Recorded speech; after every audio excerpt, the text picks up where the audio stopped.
Hi friends, இப்போ நம்ம வந்து உடம்புக்கு ஆரோக்கியமான பச்சை பயிர் சுண்டல் செய்ய போகிறோம். பச்சை பயிர் வந்து இந்த மாதிரி முக்கால்வாசி வேக வச்சு வச்சுக்கணும். பாருங்கள், குழைய விடக்கூடாது. முக்கால்வாசி உப்பு போட்டு வேக வச்சு வச்சுக்கணும். அப்புறமா கொஞ்சம் வெங்காயம், 3 காஞ்ச மிளகா, கருவேப்பிலை கொஞ்சம், இஞ்சி கொஞ்சம் தட்டி வச்சாச்சு, தேங்காய் கொஞ்சம், கொத்தமல்லி தலை கொஞ்சம், பெருங்காயத்தூள் கொஞ்சம் போட்டுக்கலாம். எப்படி செய்யறதுன்னு பார்க்கலாம் வாங்க. இப்போ எண்ணெய் ஊற்றிக்கலாம். நல்லெண்ணெய் எண்ணெய் கொஞ்சம் ஊற்றிக்கலாம். இன்னும் காஞ்சதும் கடுகு கொஞ்சம் போட்டுக்கலாம். கொஞ்சமாக கடுகு,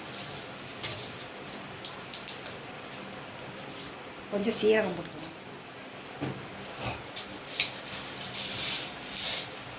கொஞ்சமாக உளுத்தம்பருப்பு போட்டுக்கலாம். வெடிக்கிட்டோம். வெடிச்சதும் இஞ்சி போட்டுக்கலாம். உடம்புக்கு பச்சை பயிர் அவ்வளோ நல்லது. வெடிச்சிருச்சு, இஞ்சி போட்டுக்கலாம்.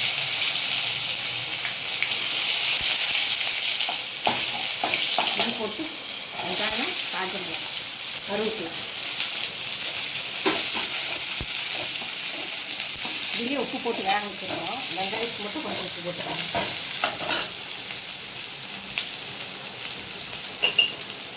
கொஞ்சமாக அதுக்கு மட்டும் உப்பு.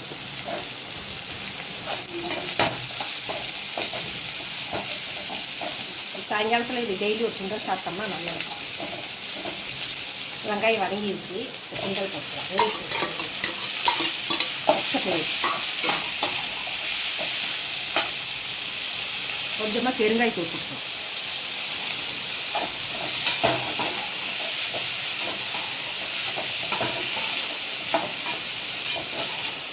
சுண்டல் இங்கே பாருங்க, ரெடி ஆகிடுச்சு. இப்போ தேங்காய் போட்டு இறக்கிடலாம். தேங்காய் போட்டுக்கலாம். அதே கொஞ்சம் கொத்தமல்லி பண்ணலாம்.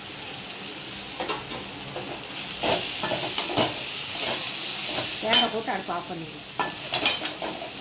அவ்வளோதான், சுண்டல் தயாராகிடுச்சு பாருங்கள். 5 நிமிஷம் கூட இருக்காது. வேக வச்சு வச்சுட்டோம்னா 5 நிமிஷம் கூட இருக்காது. சுண்டல் தயாராகிடுச்சு. வாங்க எல்லாருமா சாப்பிட்லாம். அதாங்க சுண்டல் எப்படி தயாராகிடுச்சு. சுண்டல் காணோம். பச்சை பயிர் சுண்டல் தயாராகிடுச்சு பாருங்கள். வாங்க எல்லாம் சாப்பிட்லாம்.